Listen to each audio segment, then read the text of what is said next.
হাদিস নম্বর ৪৫।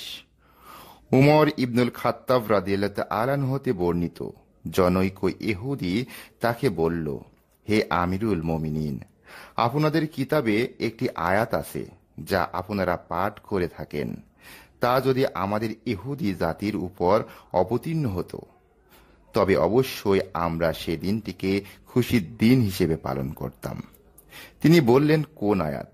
সে বলল, আজ তোমাদের জন্য তোমাদের দিন পরিপূর্ণ করলাম ও তোমাদের প্রতি আমার নিয়ামত পূর্ণ করলাম এবং ইসলামকে তোমাদের দিন মনোনীত করলাম। সূরা মায়েদা, আয়াত ৩। ওমর রাদিয়াল্লাহু তাআলা আনহু বললেন, এটা যেদিন এবং যে স্থানে নবী সাল্লাল্লাহু আলাইহি সাল্লামের উপর অবতীর্ণ হয়েছিল তা আমরা জানি। তিনি সেদিন আরাফায় দাঁড়িয়েছিলেন আর সেটি ছিল জুম্মার দিন।